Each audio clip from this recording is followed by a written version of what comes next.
the wind got real strong, and then you just see this tree snap and come across the road. The wind got really, really hard at one point in time, and all the trees went over, and that was the one that snapped.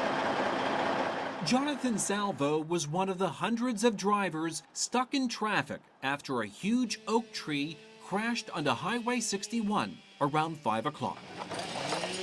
Mother Nature's fury during rush hour caused chaos for a lot of people, including the Zacharias family. They were on the way to a special event at nearby Magnolia Gardens. We're here for our wedding. We got the whole wedding parties behind us, and the wedding was supposed to start at 6. It's after 6 now, so, but we're still going to enjoy it and have a good time. Love you. Love you, Aria. Bye. Wedding guests reached out to their families while waiting in their parked cars. They talked about the unexpected delay on the big day. A hailstorm, I mean, it hailed hard for about 15 minutes. Quarter size. Yeah, quarter size. I'm surprised we didn't get any damage to our vehicle, but we made it all right. I'm not in the wedding party, but yeah, it sounds like most of them are stuck in traffic. Probably about 95% of them are behind us yet. After 2 exhaustive hours, emergency crews cleared the debris, a reflection of hard work and patience as a ray of sunshine lit a path to better travels. Well, it's just coming back, you know, getting back to the heritage and stuff like that. It's been a long time. Doing this for 46 years, I'm on the way to go. This is our 3rd annual Sweetgrass Pull. I bring a basket, but I wouldn't bring one. How do we transfer knowledge from one person to another person? And the best way to do that is side by side next to each other, learning from those folks who've been doing it and passing it on from generation to generation. Do it. We just need to continue to make sure that they get this education and to bring them out here yearly. Go work. Hopefully that the art won't be dying out. Separate, wrap. It could die, but as you can tell, there's a lot of kids out here and they seem to be enjoying themselves. I want a banana. We pray, God, that this tradition continues to grow forever. You want to wrap the right hand with the finger here? All Miracle Academy babies, let's go. He wants your teacher. Mommy, my grass. He wants your teacher. I'm your teacher. Hey, I'm going to give you some grass to take back to school with you, okay?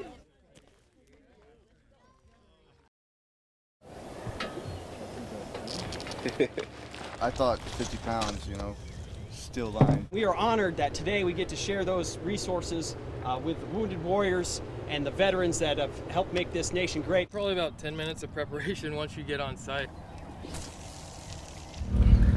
This year we have much larger participation. The event is definitely growing. The word is getting out. It's going in. I love fishing, and I love the outdoors. We're giving awards for the biggest fish. Born warriors know I got PTSD. Oh, God. Reese is killing it. All right, fourth. We also have members from Ashley Hall who are working with the veterans to bring up the fish and then bringing them to the Department of Natural Resources where they'll scale them and age them. Goodness. All right, I got it. Throw it. I have the net. Yes, I'm very skittish. Why? I don't like touching it. They're slimy. Come on, let's do it quickly so we can get him back. Okay, I got it. Really excited to be here and interacting with the veterans. We share our stories and they share theirs. A lot of fish schooled up here below the dam, but it's also a sanctuary, a DNR sanctuary. Oh, it's definitely soothing. It's a great time to be around other veterans because they actually understand what you're going through and your injuries and things like that.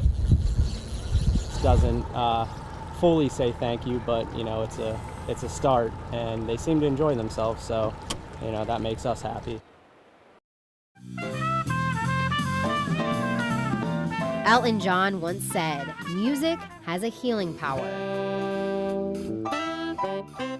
It has the ability to take people out of themselves for a few hours. That's a welcome feeling inside the walls of Liber Correctional, a maximum security prison. I understand the positive impact that it has on their lives. For a couple of hours, they forget where they are, and it's chicken soup for the soul. Steve Simon came up with the concept of Jazz in the Joint. It may be an unlikely venue, but he says it's one of his best gigs yet. It motivates us and it makes us connect with the outside, and you know that's what we be trying to do. Try to keep a positive attitude like here. No one was feeling the blues today, and any troubles were quickly drowned out by the kick drum played by one of their own. In a place where everything looks the same, sometimes it takes an unfamiliar face to remind you to look beyond the fence. At some point in time, when you're a million miles from home, whether you're in a prison or you're in a forward operating base someplace, you kind of forget that there are people out there that are thinking about you, whether they know you or not, all right? Today was absolute proof that there's love in the air, that people really, really care. A sense of hope that one day they'll be singing a different tune on the other side of the gate. Lindsay Maloney, Fox 24 News. The weather has calmed down around the Low Country, but communities are now turning to deal with the aftermath. We found one local gathering spot that's making the best out of a situation that could have been a lot worse. That sizzle, cheeseburgers and potato chips, is the sound of celebrating. People are, I think, are real happy that we're open, and we're happy that we can be open, that we didn't come back to something more devastating. A couple of hundred have been there since 8 o'clock, 8:30 this morning. Hurricane Matthew hit Folly Beach with winds close to 80 miles per hour. So 750 altogether. Folly mainstay Burt's Market never closed for a full day. Omar Colon kept it open as long as he could. We decided to stay open through the night into Friday, and then Friday, we weren't sure if it was going to be a Category 2 or a 1. Colon finally evacuated Friday afternoon. He raced back on Saturday. Unchained the doors and opened up for about 5 or 6 hours last night. We just moved all the wine to the back, and now that everything's passed, we're just bringing it back out. They're back in business, stocking the essentials, even in the dark. Chicken sandwich and a Coca-Cola. I'm looking for some beer. But Colon knows they're stocking more than the essentials. You feeling better? Today, community is the most important commodity on Folly Beach. Working for you, Stacey Jacobson, ABC News 4.